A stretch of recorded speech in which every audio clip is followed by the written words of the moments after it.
बुखारी साहब, पेंटागन 3000 फौजी जो है वो मशरिक वस्ता में भेजने का प्लान कर रहा है। दूसरी तरफ व्हाइट हाउस की जो रिप्रेजेंटेटिव है वो भी ये बात कर रही हैं कि अमेरिका की ईरान के खिलाफ जंग जो है वो बिला रुकावट जारी है। तो बुखारी साहब, एक तरफ मुज़ाकरात की बात और दूसरी तरफ इस तरह की हरकतें, अगर मुज़ाकरात के लिए, जंगबंदी के लिए संजीदा है तो फिर ये हरकतें कर रही हैं। पहली बात तो ये है कि ये अमेरिकी मुनाफिकत जो है ये अब एक्सपोज होती जा रही है। हर आदमी को सड़क पे चलते हुए पता है कि ट्रम्प झूठ बोल रहा है, ये इनके दावे जो है झूठे हैं।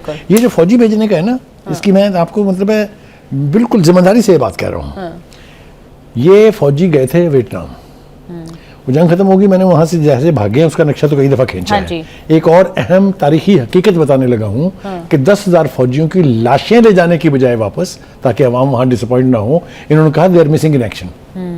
ये तारीख बता रहा हूं आपको जिम्मेदारी के साथ। हो गया, ये आएंगे जरूर अपनी मर्जी से, क्योंकि ट्रंप साहब इनको इस जहन्नम में झोंकेंगे जरूर, लेकिन ये अपने पांव पर चल के नहीं जाएंगे, जाएंगे ताबूतों में। ये मैं आपको बता रहा हूँ इसलिए कि आई नो, बार बार बात हो चुकी है यहाँ कि जब वो फुट सोल्जर्स जमीन पर पांव रखेंगे तो ये ईरानियन जो मिलिट्री कुव्वतें हैं ये उनके साथ कैसे डील करेंगी, वो मैं और आप बैठ के यहाँ बता रहे होंगे लोगों को कि इनके साथ हुआ क्या है। जी, एक बात। बिल्कुल। दूसरी बात ये है कि अमेरिका जो सुपर पावर अपने आप को क्लेम करता है, इतना बुज़दिल है कि अपने फौजियों की लाशें दिखाने पर पाबंदी है वहां। ये जो 4 गए थे ये उनको इसलिए दिखाने पड़े कि मरे तो बेपनाह हैं। अमेरिका, ईरान का तो दावा है कि हमने 600 अमेरिकी फौजी मारे हैं, दिखाए सिर्फ 4 हैं, आपके सामने है नहीं है। तो कहने का मतलब ये सुपर पावर बनते हैं, ये अपने अवाम को मरवा देंगे। ये जिनके भी बच्चे हैं, आपने देखी थी धाड़ें जो निकल रही थी वहां पर उनके बच्चों और बीवियों की, तो ये अपने लोगों को इस जहन्नम की आग में झोंक रहे हैं। अमेरिकन अवाम में वो जज्बा नहीं है कि वो अपने बेटे जो हैं वो इस तरह की जंगों के अंदर कुर्बान करें। वो ट्विटर पे ट्रेंड भी चलता रहा है कि सेंट बैरन डोनाल्ड ट्रंप के बेटे को कह रहे थे कि अपने बेटे को आपने देखा ईरान में क्या हुआ है, औरतें अपने जेवर दे रही हैं, बूढ़ी औरतें जंग के लिए। रिजॉल्व कहां से लाएंगे, ये सेटलर्स हैं। एक बात तो ये हो गई। दूसरी बात आपने एक और करनी थी, जो इस वक्त इंटरनेशनल रियलाइजेशन हो रही है कि अमेरिका के खिलाफ नफरत और ईरान के हक में जो लोग बातें करनी शुरू हो गए हैं।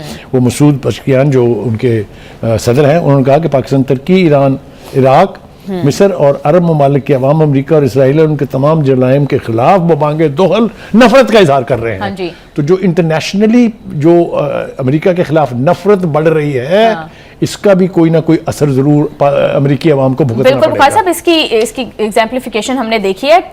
टर्की के सदर जो हैं वो ये बात कर रहे हैं कि इसराइल, ये जंग इसराइल की है मगर इसकी कीमत पूरी दुनिया को जो है वो चुकाना पड़ रही है। वो ईरान के हक में और इसराइल के अगेंस्ट बोल रहे हैं, और at the same time Qatar का इसके ऊपर मौक़िफ़ भी ये है कि ये जंग मुकम्मल तौर पर खत्म होनी चाहिए और ईरान का खात्मा जो है वो कोई ऑप्शन नहीं। ये तो मुसलमान ममालिक है ना, जर्मनी के उसने चांसलर सदर जो है उसने क्या कहा वो देखें। बिल्कुल, उन्होंने तो international opinion is fast changing in favor of Iran and against the American and the Israeli। मैं कोई और लफ्ज कह दूंगा वो मुंह से निकल जाएगा मेरे, लेकिन इनको, इनके खिलाफ नफरत, इनके नामों पर तबर्रा ये अब लाजमी होता जा रहा है, पूरी दुनिया करेगी, आप देखेंगे ये। लेट्स होप सो बुखारी साहब के सारी सूरत हाल का कोई ना कोई मुस्बत हल निकले, मुज़ाकरात को एक चांस तो जो है नहीं, मैं थोड़ा सा इजाफा कर दूं, अल्लाह करे अमेरिका जलील हो, इसराइल बुखारी साहब वो तो जलील हो चुके हैं, वो तो बिल्कुल जलील हो चुके हैं, आप बिल्कुल ठीक कह रहे हैं। Thank you so much sir for your analysis.